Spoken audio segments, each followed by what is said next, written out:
والرسول وأولي الأمر منكم فإن تنازعتم في شيء فردوه إلى الله والرسول إن كنتم تؤمنون بالله واليوم الآخر ذلك خير وأحسن تأويلا.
نحمده ونستعينه ونستغفره ونعوذ بالله من شرور أنفسنا ومن سيئات أعمالنا من يهده الله فلا مضل له ومن يضلل فلا هادي له وأشهد أن لا إله إلا الله وحده لا شريك له وأشهد أن محمدا عبده ورسوله صلوات الله وسلامه عليه أما بعد فإن أصدق الحديث كتاب الله تعالى وخير الهدى هدى محمد صلوات الله وسلامه عليه وشر الأمور محدثاتها وكل محدثة بدعة وكل بدعة ضلالة وكل ضلالة في النار. As most of you know, Ikhwani, this is the blessed month of Sha'baan, and today in particular is one of the more blessed aspects of the month of Sha'baan, or last night was, depending upon when the moon was sighted. So as usual, there is ikhtilaf between the Muslims, difference of opinion as to when this particular month began. Ala kulli hal, last night some people practiced what is commonly referred to in the Asian community here in Birmingham and other than Birmingham as Shab-e-baraat, which means the blessed night, or the night of being free or forgiven. Shab is a Persian word which means night, and it's supposed to be al-bara'a, like al-wala wal-bara'. So it is the night of being forgiven, being emancipated. So on the 15th night of Sha'baan, the Muslims preoccupy themselves with different aspects of ibadah. There are those people who fast during that day, and those people who pray during that night. And only if they had just stuck to fasting and praying according to the sunnah, then maybe, just maybe, they would have been in tune with what some of the scholars who said it was permissible to do special ibadat on this day, had they stuck with just praying and fasting, then maybe they would have been in tune with those scholars who they claim that they follow in their action of giving life to this particular day and giving life to this particular night. But in reality, Ikhwani, the Muslims who want to practice the 15th of Sha'baan with special ibadat, they don't do it according to the way that those scholars used to say it was permissible to do. So what we find that people doing now is they make sweet rice, they pass out sweets, they pass out candy, they make biscuits, cookies, they pass them out. They spend the night praying 100 rak'at. In each rak'at they read Qul huwallahu ahad 1,000 times. In each rak'at, Qul huwallahu ahad. They light candles, they burn incense and bukhur. So they pray in the masajid with the lights turned down low or totally and completely turned off, and they put a few candles around to help them to create the ambiance of an environment of taqwa and ibadah. So So this was not what the scholars of al-Islam were upon, who said that it was permissible to give life to this particular night. And we're going to come to that inshaAllah ta'ala. So what we wanted to do today, because we had a number of people in our community who come from other masajid, they hear things that are being encouraged in their local masajid, then they come in and they want to know, what's the reality of this issue, what's the reality of that issue.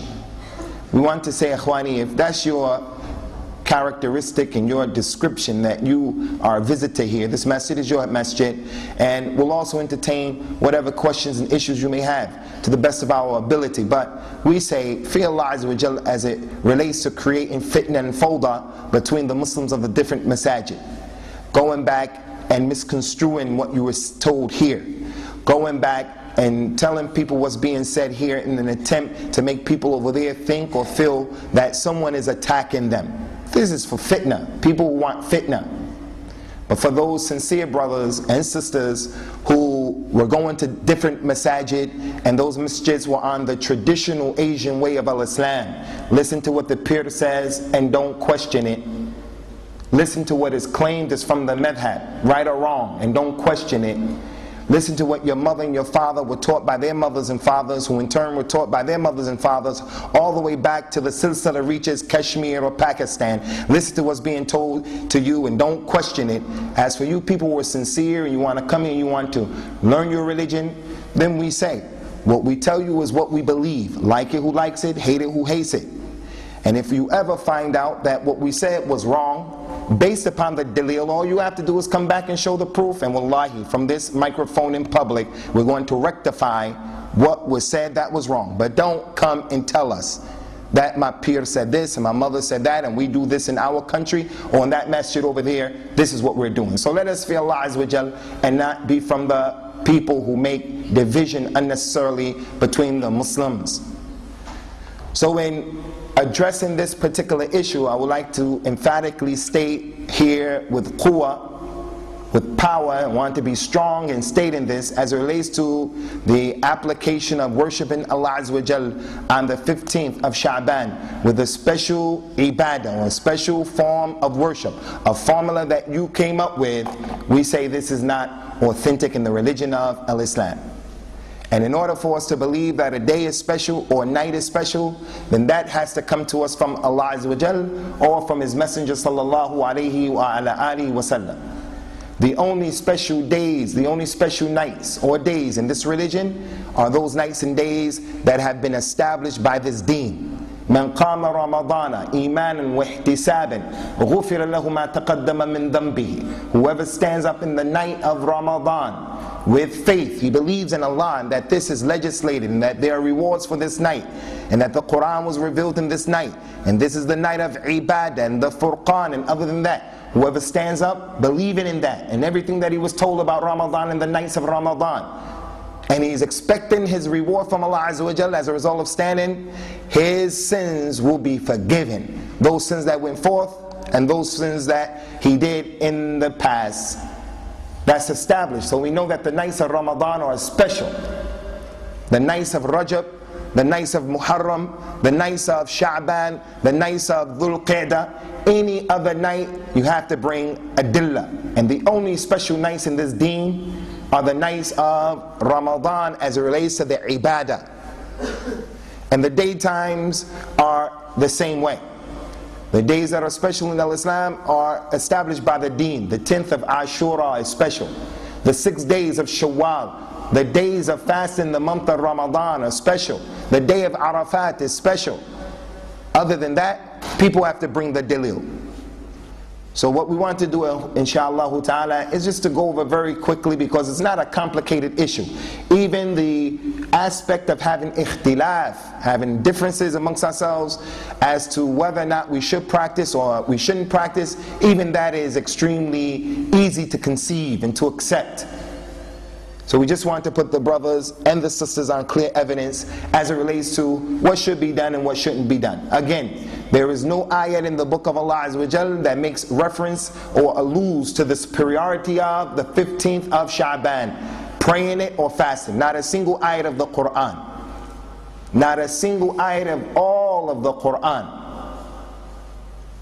And the people who say that you can worship Allah with special ibadat, fasting, making the salat, giving sadaqah, visiting the graves, anything other than that, then they only have 4 types of proofs. Only 4 types of proof, and none of their dalil in actuality helps them in reality to do what they're trying to do. The first dalil, or the first type of dalil, the proof that they use, are those authentic ahadith about the 15th of Sha'baan.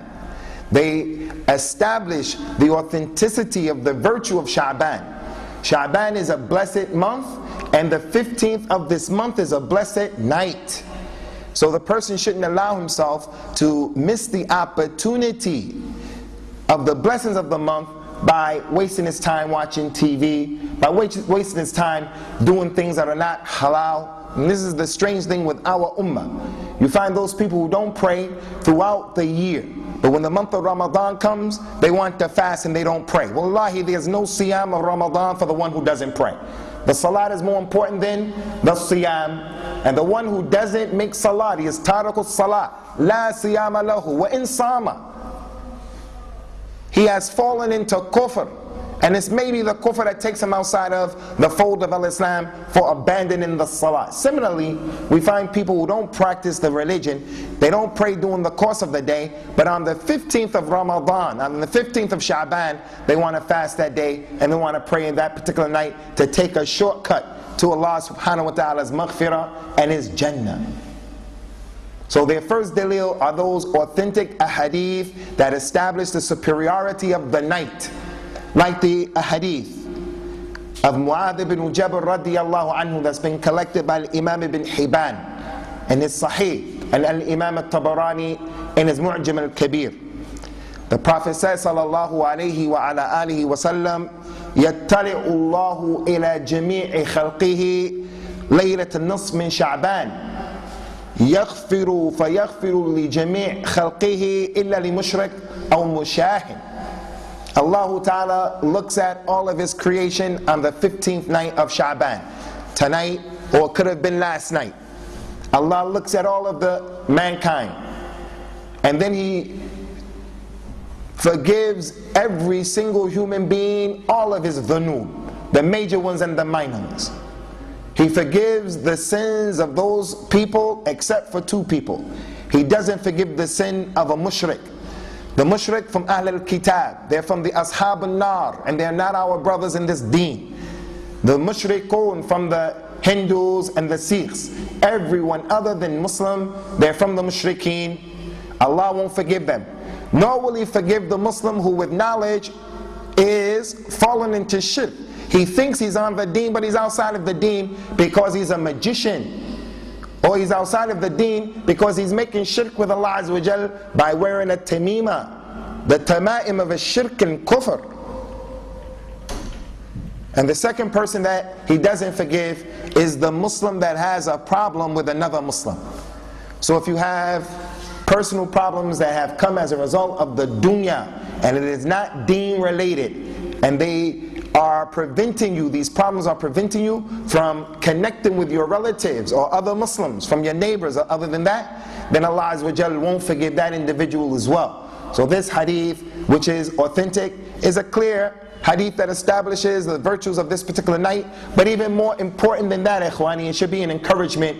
If the person wants to have his deeds forgiven and accepted by Allah Azza wa Jal, then he should make peace with those Muslims who he has problems with. That's the first hadith, and there are a number of them.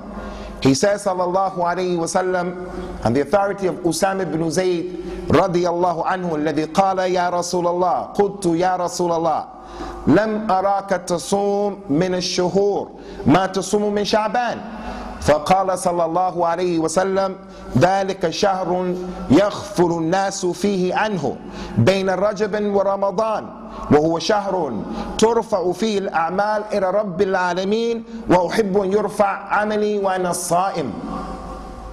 Usamah ibn Zayd said, Ya Rasulullah, I have never seen that you complete a full day's fasting, a full month's fasting other than Ramadan. I see that out of all of the months, the ones that you fast outside of Ramadan more than any other month with the exception of Ramadan is Sha'baan. Why do you fast so much in Sha'baan?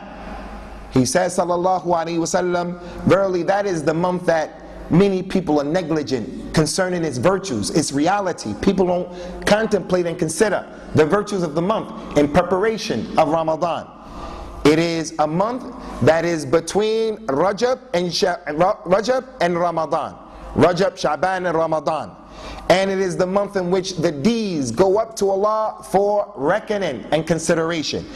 And I want my deeds to go up while I'm fasting. So I want my deeds to go up while I'm fasting the days of Sha'baan in general. That's what he used to do, sallallahu alaihi wasallam, and he did not wait for the 15th day of Sha'baan to begin that fast. He used to fast the whole of the month sometimes, and then when Ramadan became an obligation, he left it alone and he would fast for the first half of the month, trying to make things easy for the Muslims. And the last hadith that we want to mention that establishes the superiority and the virtue of the days and the night of Sha'baan, the 15th night of Sha'baan, is the hadith of Aisha radiallahu anha that's been collected and agreed upon by the Shaykhan al-Imam al-Bukhari and Muslim. قالت رضي الله عنها كان رسول الله صلى الله عليه وسلم يصوم حتى نقول لا يفطر ويفطر حتى نقول لا يصوم ما رأيت النبي صلى الله عليه وسلم استكمل الصيام شهر قط إلا شهر رمضان وما رأيت في شهر أكثر صيام فيه من شعبان. Aisha radiallahu anha, may Allah be pleased with her, said, verily the Messenger of Allah sallallahu alaihi wasallam, he used to fast so much so that we said amongst ourselves, he is not going to break his fast, he's going to continue the fast. And sometimes he used to break his fast and he wouldn't fast, to the point where we would say he's never going to fast again. And I personally never saw Rasulullah sallallahu alaihi wasallam complete any month of fasting, with the exception of the month of Ramadan. That's the only month that I knew that he fasts from the first to the last of the month. And I've never seen him fast in a month outside of Ramadan the way he used to fast in the month of Sha'baan.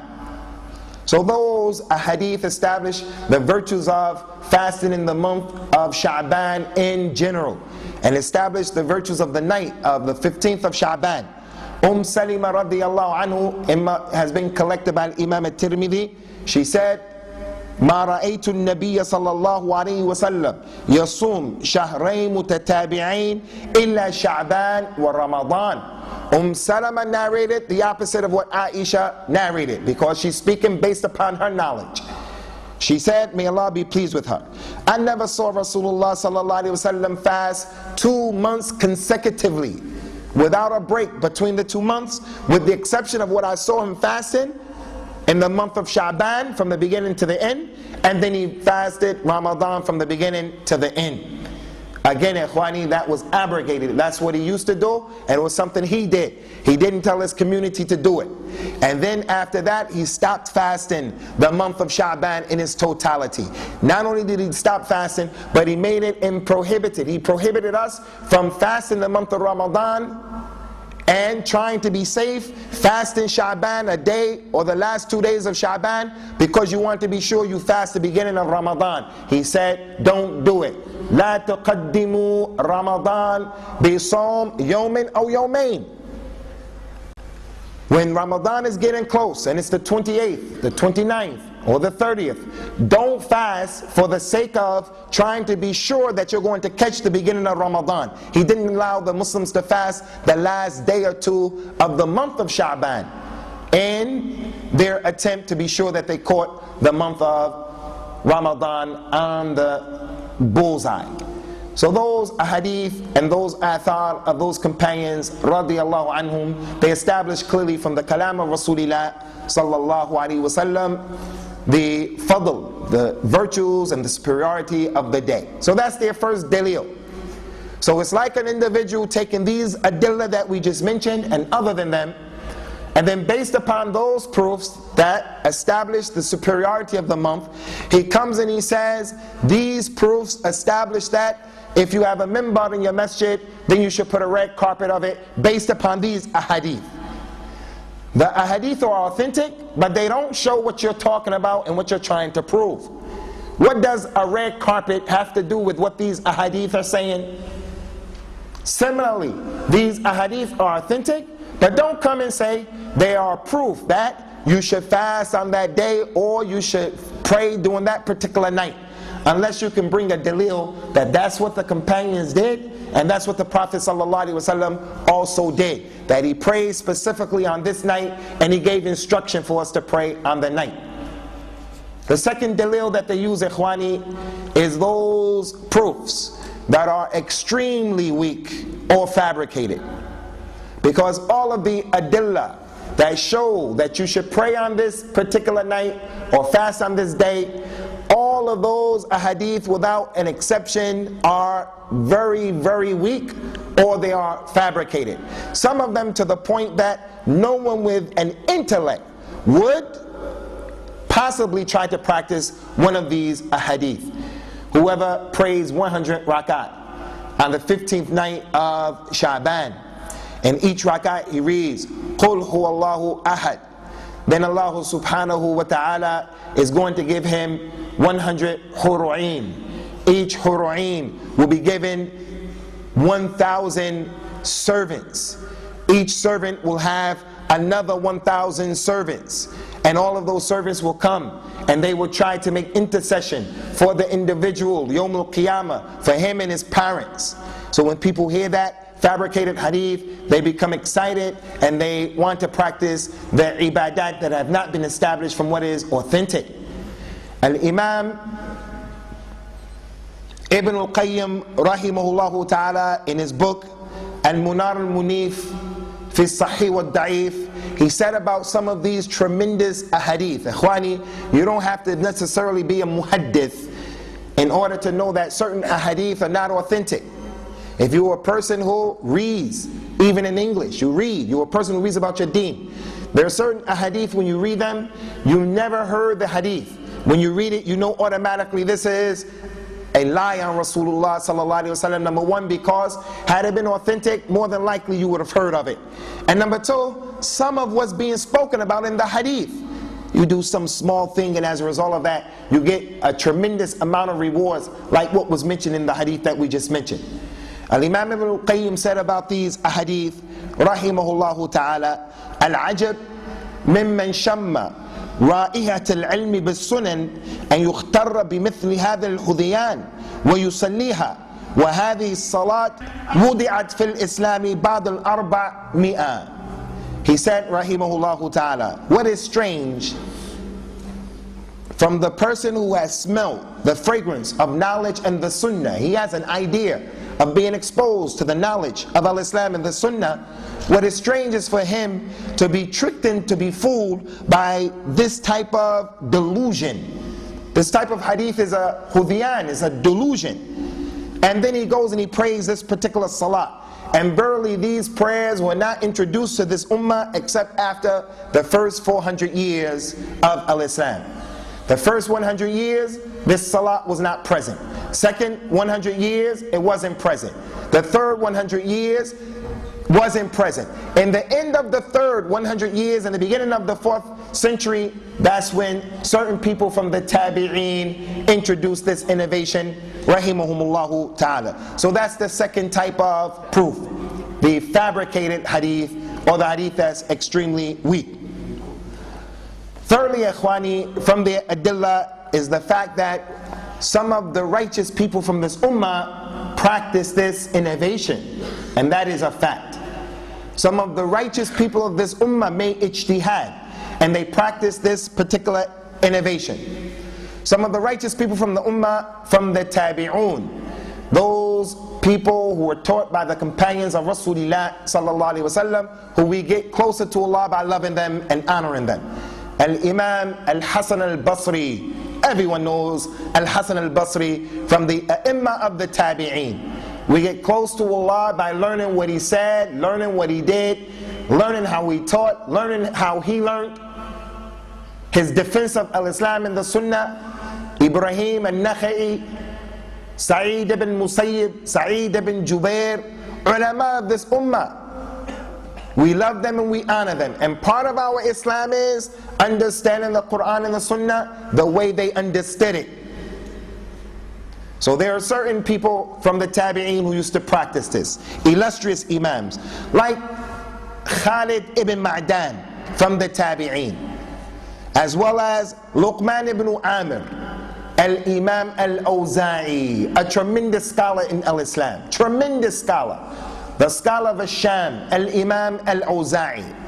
As well, there are reports that the Imam of the Sunnah is Ishaq ibn Ibrahim al-Rahuwiya, the Imam of al-Imam Ahmed, the teacher of al-Imam Ahmed al-Bukhari. It is reported that he used to do it and they used to encourage it. So the people of Sham from the Tabi'een were the first people of this ummah to start practicing the ibadat on the special day of praying the 15th of Shabaan, not the companions. So as it relates to that particular issue, ikhwani, it's very simple. It's very simple.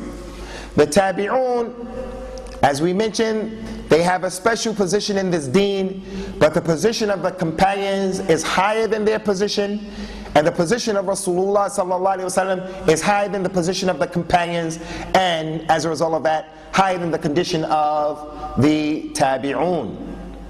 So the companions didn't do it. And there were those people from amongst the Tabi'een who were against what they used to say. Al-Imam al-Awza'i himself, Al-Imam al-Awza'i, he said in the hadith of the 15th of Shabaan that Allah looks at His creation, He forgives everyone except a mushrik and a mushahin. Mushahin is the one who has a problem with someone else. And Imam al-Awza'i said the mushahin is also the mubtadi'. He's the one who falls into innovation. So obviously Al-Imam al-Awza'i was an imam of the Sunnah. He made ijtihad and he got it wrong. So how do we understand what these particular ulama, what they said in their position? How do we look at that? Some Tabi'een took this position and they actually did it. And along with them, some of the illustrious Imams of al-Islam. It is recorded and reported that Al-Imam Ahmed was also of the opinion that this is an illustrious night, that you should make some worship in it. And that's the position of the majority of the Hanabila. Al-Imam al-Suyuti called to it, and he was upon it. Al-Imam al-Shafi'i said it's one of the virtuous nights in al-Islam, and it is mustahab to pray in it and to fast on that particular day. So you have bona fide scholars who took that position. So with that being the case, as tulab al-ilm, when we know that there's an issue that major scholars took the other position, we know that we have to be careful of saying that person is a mubtadi' for doing this particular thing. If the imam took that position and he's not a mubtadi' and he can fall into it, then the one who has less in degree in knowledge and taqwa than that individual can also fall into the same thing. But we reject anyone's statement in this deen that they don't have a dalil, that the Prophet did it, sallallahu alaihi wasallam, called to it, and that's what his companions were upon. So just as certain Tabi'een did it, there were certain Tabi'een who refuted them. The people of al-Hijaz, they refuted this practice from the Tabi'een. There's a Tabi'i by the name of Ibn Abi Mulaika. Ibn Abi Mulaika, from the tremendous Tabi'een of the Tabi'een, who heard that a man by the name of Amir al-Namiri, a famous imam in the masjid who used to give stories. And the storytellers in the masjid, they like to give you elaborate stories about the virtues of this or the danger of that. Ibn Abi Mulaika, when he heard that this man was saying that there's some special virtue of this particular night, and that this night was mentioned in the Qur'an, he sought out to actually give the man the had for lying on Allah and His Messenger sallallahu alaihi wa ala alihi wasallam. There were certain Tabi'een, ikhwani, who said that the ayat of the Qur'an, Inna anzalnahu fi Laylatul-Qadr, verily we revealed this Qur'an on the night of power. There were Tabi'een who said that the night of power of this Qur'an's revelation is the 15th of Shabaan. Al-Imam al-Tha'labi took that position. Ikrimah the student of Abdullah ibn Abbas, was of the opinion that that ayat is talking about the Qur'an being revealed on the 15th of Shabaan, every Muslim knows that that's talking about the night of power and one of the last of the 10 nights of Ramadan. In the ayat in Surah al-Dukhaan, يُفْرِقُ فِيهِ كُلُّ أَمْرٍ حَكِيمٍ. On the night of power, every important affair was taken care of. That's talking about what happened Laylatul-Qadr, that was in Ramadan, but some tabi'een said it was the 15th of Shabaan. So the point is, ikhwani, pay attention. If it was a proof that the tabi'i said this, so therefore that's the dalil. The tabi'i said you can make ibadah on this night, so therefore we have to do it. Then there's a tabi'i or a number of tabi'een who said that the Qur'an was revealed on the 15th of Sha'baan. Just because a tabi'i said it doesn't make it correct. Doesn't make it correct. We have to look back to what Rasulullah said, sallallahu alaihi wasallam, what he did and what his companions understood from him. That's what we have to look back to. So those tabi'een, they made a mistake. Another point, ikhwani, as it relates to the position of the tabi'een and the ikhtilaf, the points of difference in which the tabi'een had. The companions of Rasulullah sallallahu alaihi wasallam, if they themselves differed in a particular issue, some companions said halal, other companions said haram. Do we just simply say this companion said haram, so therefore I'm going to do it? And there are other companions who took a varying position? No, the responsibility of the Muslim, the student of knowledge, is to weigh what both groups are saying and then to take the truth. Abdullah ibn Abbas radiyallahu anhuma, at one time, it is authentically reported that Abdullah ibn Abbas was of the opinion that muta' marriage is halal and it is permissible. So a person finds that a companion made that statement, that muta' marriage after the death of Rasulullah sallallahu alaihi wasallam is halal. You can do it. He finds that statement in Sahih al-Bukhari. And then over here he finds in Sahih al-Bukhari and other than Bukhari that the vast majority of companions said no. It's been abrogated in the year that Rasulullah sallallahu alaihi wasallam conquered Khaybar, or the year that he conquered Mecca. So what is he going to do? He's just going to take because the companion said that? No, we have to weigh the varying positions and then come out with the result. Who was on the truth? So those tabi'un who said that it wasn't permissible, the haqq was with them. That's the third proof that those people use. Righteous people do it and righteous people did it. Al-Imam Ahmed said it was okay. Al-Imam Ibn Taymiyyah in the Majmu' al-Fatawa, he wrote some words that allude to you understanding that he said it was okay. He said it was the position of the majority of the Hanabila, and it seems like it's his position. But his student, Al-Imam Ibn al-Qayyim, came and said this was introduced in the 400 years after Rasulullah sallallahu alaihi wasallam. So even he, Al-Imam Ibn al-Qayyim, who was the student of Al-Imam Ibn Taymiyyah, didn't just take the position because his imam or his madhab or the imam of his madhab, Al-Imam Ahmed rahimahullah ta'ala, was of that position or opinion. Finally, ikhwani, the fourth proof is one of the problems that causes people to fall into innovations in the first place. The Sunnah, as Al-Imam Ahmed described it when he was asked about the Sunnah, he said that the Sunnah is the athar of Rasulullah sallallahu alaihi wasallam. In his book Usul Sunnah, the fundamentals of the Sunnah, he said about the Sunnah is following the companions and being upon what they were upon. When he was asked about the definition of al-ittiba', following, how is a person considered to be a muttabi' and not a mubtadi'? A person who follows, he practices and he follows the athar, as opposed to the mubtadi' who follows his desires, who worships Allah on the harf. What's the difference? What's the ittiba'? He said al-ittiba' is for a man to follow what the companions were upon, and then when he comes to the tabi'een, he is mukhayyar.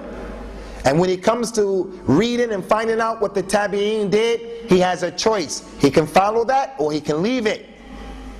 But the real example are the companions. That's al-ittiba'. The Tabi'un have to follow the companions. So many people fall into the innovation because of this fourth tariqah, the fourth way that these people make this istinbat to find out whether it is permissible or not permissible to do the fast or the salat on this particular night.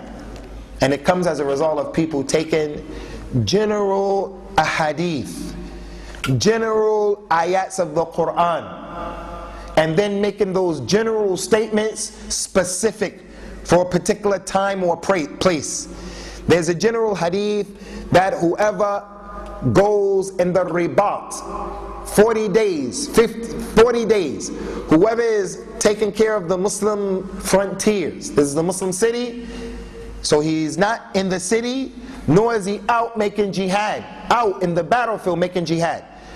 Your son, my son, the teenagers, the youngsters, they have been put outside of the frontiers of the city in order to protect the frontiers of the Muslims. It's not a nice job. They may be out there for a year, 2 years, and not engage the enemy. It's their responsibility to just protect the Muslims in their frontiers so that the enemies don't come and pounce upon the Muslims. So it's not a job of excitement. The person may not want to do it. So Rasulullah wanted to encourage the people, sallallahu alaihi wasallam. He said, whoever does this 40 days, he is in jihad, fi sabilillah, even if he's not fighting the enemy. He gave us so many hadith. The one who his eyes are looking to protect the Muslims, his eyes won't be touched by the hellfire, along with the one who cries from the fear of Allah Azza wa Jal. So it was an encouragement. You're not engaging the enemy, you're just sitting out there watching the frontiers. So now that is a specific hadith. Someone wants to come and they want to take that hadith and they say, okay, we're going to make khuruj for 40 days. I'm going to leave Birmingham and I'm going to go to Dewsbury and I'm going to stay in the masjid in Dewsbury for 40 days. And I'm going to use that hadith to say the 40 days that I'm in the masjid in Dewsbury is jihad, fi sabilillah. No, this is an innovation. And this is not the way that you understand the religion in al-Islam, ikhwani. So you cannot take general statements to make something specific special. It's not permissible.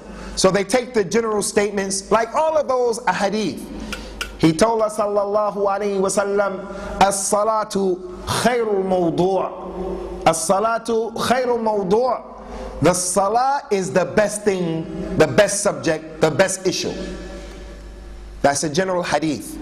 So the person says, okay, since salat is the best issue, the best thing that I can do on the 15th of Shabaan is to pray qiyam al-layl. So I'm going to get up and I'm going to pray. Am I saying, ikhwani, that he can't pray on that night? No, we're not saying that. But he shouldn't choose this night specifically to say, if I pray on this night, such and such a thing is going to happen. Or he can't believe and think, this special night is the night in which I've been commanded to pray. Allah will forgive the man who stands up for qiyam al-layl and he wakes his family up. So he takes that hadith and he does it for the 15th of Sha'baan. You can't take these ahadith and these ayat in order to practice this particular ibadah, because it's taking something that is general and you're making it specific, and it is not permissible to do that. The general thing in al-Islam remains general until something specific comes and makes it mustahab or other than that. Everyone here, ikhwani, everyone here would agree with me that Friday is a virtuous day in this deen. The general hadith of Friday. The general of hadith on Friday established that. He says, sallallahu alaihi wasallam, khayru yawm ittala'at fihi shams yawm al-jum'ah. The best day that the sun comes out during the course of the week is the Friday. It's the best day. On Friday, Adam was created, he was put in Jannah, he was expelled from Jannah. Yawm al-Qiyamah will be established on Friday. It's the day that the Jews and the Christians had ikhtilaf about. The Jews made their day of, the special day of gatherings, they made it Saturday. And the Christians made it Sunday. And Allah Azza wa Jal guided this ummah. It's a virtuous day. The day of Jummah. So can someone come now and say, since Friday is the best day, I'm going to fast because it's Friday? He said, don't do that. Do not use Friday. لا تختصوا ليلة الجمعة بقيام بين الليالي ولا تختصوا ليلة الجمعة بالصيام من بين الليالي. Do not choose the night of Friday as a special night that you're going to pray to make the tahajjud prayer simply because it's Friday night. Thursday night after Maghrib, before Friday Jummah, that morning, 2, 3, 4 o'clock, that night, before Friday Fajr, you're making tahajjud because this is the special day of Jummah. He said, don't do that. And don't choose Jummah day as a day that you're going to fast. It's a special day, so I'm going to fast on this day. لا تصوموا يوم السبت إلا فيما افترض عليكم. Don't fast on the Saturday except what has been made an obligation upon you. So you can't fast Saturday because it's the day you're off of work. This is the day I don't work, so I'm going to fast Saturday. A narration that said, don't choose Saturday as a day that you're going to fast. When do you fast on Friday and when do you fast on Saturday? You fast on Friday or you fast on Saturday if you fast every other day, the fast of Dawood. So it's going to be that you're going to fast certain Fridays and certain Saturdays because you're fasting the fast of Dawood. You fast on Thursday, you fast on Friday or Saturday. If you want to fast on Friday, you have to fast on the Saturday after, day before, day after. Even on the day of Arafat, Ikhwani, if Arafat is on the Saturday, you shouldn't fast. Only on the day that you normally fasted on that particular day because you fasted the Siyam of Dawood. Do not fast on Saturday. A clear hadith. لا تصوموا يوم السبت إلا فيما افترض عليكم. Don't choose the Saturday as the day to fast except on what is obligatory. The day of Jummah, the day of Ramadan, there are Saturdays that are an obligation. Outside of Ramadan, our wives are completing the days from last Ramadan, so she needs a whole week. So she fasts the whole week straight. It's permissible. This is permissible.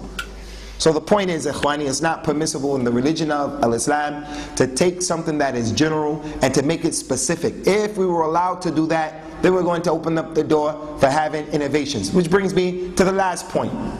Over the weekend, we gave some talks concerning the danger of al-iftiraq, being disunited, and the evil of not being united, and the prohibition of being disunited. And we explained that there is a difference between al-iftiraq and al-ikhtilaf. We went through that. In an issue like this, Ikhwani, those from amongst you were students of knowledge.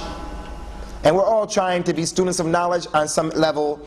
This hadith and this issue goes to show, as I mentioned earlier, this is an ikhtilaf in the ummah, akramakallah ya akhi, that does not require nor does it allow us to hate people based upon their practicing this particular innovation.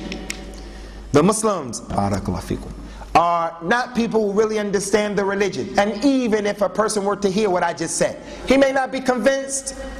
He may say, Rasulullah sallallahu alayhi wa sallam fasted the whole month. And in that whole month was the 15th of Shabaan. So why and how should I spend the month in any way other than worshiping Allah Azza wa Jal? It only makes sense. That's what his Imam says. That's what his ijtihad led him to. That's not precision in the way that he thinks, because he should ask himself, did the companions do it? That's what it is, and that's what it means to be Salafi. Did the companions understand? And Imam al-Barbahari used to say, rahimahullah ta'ala, beware. Beware of every newly invented matter that comes to you, especially during your time. When something is introduced, you have to ask, is it something that the companions used to do and they were upon? If you find that they were, then take it and hold on to it. If you find that they were not upon it, then abandon it and beware of it. And then the evil of innovation is that every innovation, Ikhwani, it starts off as being something small. First it starts off with the tabi'een from Sham. It starts off by them just making the salat in the confines and the privacy of their own homes. And then it turned into candles being put in the masjid. And then added on to the candles was the bukhur, or the incense. And now we, we come and we become mutafanninun. We start adding on to it. We start sitting sweet rice, candy, tea with milk, sweet tea, and on and on. We gather in the masjid, and then we make the dhikr that is not permissible and is not from the deen. Whenever we open up the door for a small bid'ah, it always, by its nature, turns into something bigger. No small innovation remains small. That's why kullu bid'atin dalala. Those people were against the companions. Abdullah ibn Mas'ud radiyallahu anhu, those people were in the masjid, and they were in their groups, 10 people over here, 10 people in that circle, 10 people in that circle, and they had an amir in each circle telling them, say subhanallah 100 times, and they would do it with the rocks. Say alhamdulillah 100 times, and they would do it with the rocks. When Abdullah ibn Mas'ud radiyallahu anhu went and he dealt with them, and the story is well known, the Tabi'i who narrated this hadith, he said, those people who we saw in the masjid that day, they were the majority of the people from the Khawarij who were fighting Ali ibn Abi Talib. Those people thought that they can come and sit 10 people together in a halaqah, in a circle, and make a dhikr that was an innovation. Their rocks, those small pebbles that they used on that day, turned into swords after that, and they pulled those swords out against the companions of Rasulullah sallallahu alaihi wasallam. And that's the nature of every innovation. That it starts off small and then it grows big. The nature of every innovation is that when you do an innovation, something from the sunnah is going to be lost. If you read the Qur'an in the month of Ramadan, and you don't have to read the Qur'an, you just want to follow the Imam, and there's not a need for you to follow the Imam. So you hold the Mus'haf. When it's time to make the sajda, you don't want to put the Mus'haf on the ground, so you put it under your arm. And I don't know which one is more respectful or more disrespect. Put it on the ground or under the armpit, where it's musty. I don't know which one is respectful and which one is disrespect. So when he puts it under his arm, he has to make sajda and he has to hold it under his arm. So he loses what? The sunnah of opening his arms, the sunnah of praying correctly. Every innovation is like that. That's the nature of innovation. Create the innovation, something from the sunnah will be lost in its place. So Abdullah ibn Mas'ud radiyallahu anhu described this time when he asked the people during his time from the Tabi'een, كَيْفَ أَنْتُمْ إِذَا لَبِسَتْكُمْ الْفِتْنَةُ. How is it going to be when the fitna comes on you people? What are you going to do? They said, and when is that time? When is the fitna going to come? What do you mean? He said it is the time when the old person is going to, one who's mature, he's going to become senile. And the one who is young, he's going to walk. The fitna is going to be so great, young people will become the ones who are in positions of leadership. Elders will be put out to pasture. وَإِذَا تُرِكَ مِنْهُ شَيْءٍ قِيلَ تُرِكَتِ السُّنَّةِ. And during the time of the fitna, if something is left, people stop doing a particular thing from the innovation, the people will say the sunnah has been lost. If the people stop doing Shab-e-baraat, his relatives say this sunnah of al-Islam has been lost. So it's not permissible, ikhwani, the issue of the ibadat on this particular day, unless you were doing it just for the sake of doing it the correct way. Tonight, you normally don't get up for Salat al-Tahajjud, and I'm telling you, you can't get up. La, you can get up tonight if you want to get up tonight. Today is the 15th, but don't think by your getting up on this particular night that you were ordered or commanded or encouraged in the deen to search out this particular night with any form of ibadah. Those people who thought Shab-e-barat was yesterday and they fasted on Monday, if the fast was because it was Yawm al-Ithnain, Monday, no problem.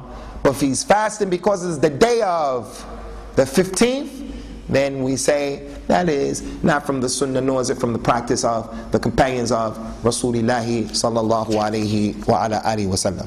So what we're going to do, ikhwati fillahi, is we're going to resume our class inshallah about the Kitab al-Kaba'ir next Tuesday. We just wanted to give some elaboration and clarification on the issue of Shab-e-barat.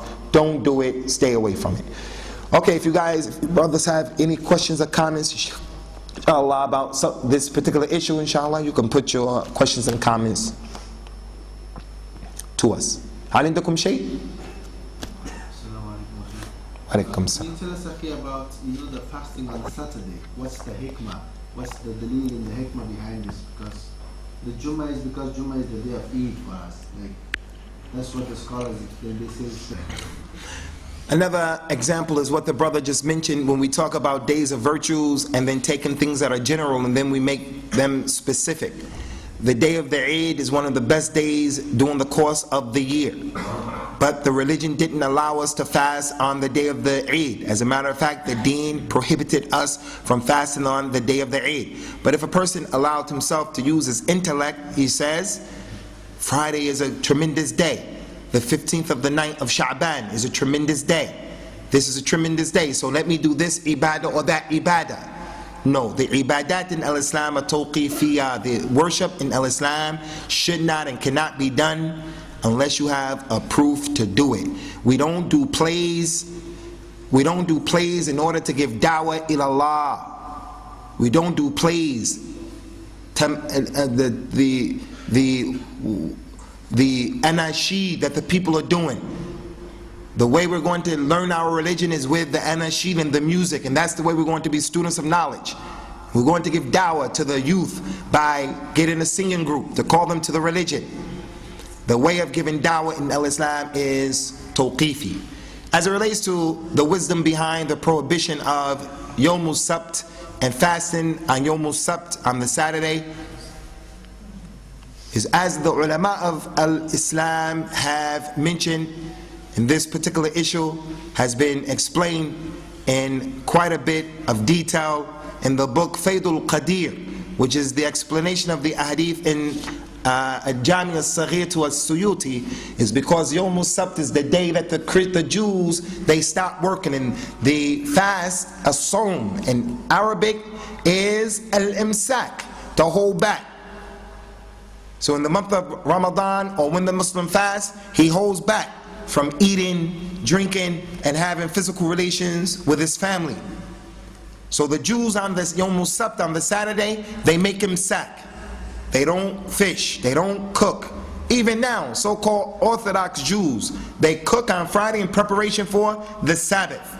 So in order not to be like them, the Prophet ﷺ prohibited us from choosing Yawmul Sabt as a day of fasting. So you shouldn't fast this particular day unless it is an obligation upon you. Now, any more questions, Ikhwani? إذن لنكتفي بهذا القدر سائلين الله سبحانه وتعالى يوفقنا وإياكم. هذا وصلى الله وسلم على نبينا وعلى آله وأصحابه أجمعين. والسلام عليكم ورحمة الله وبركاته.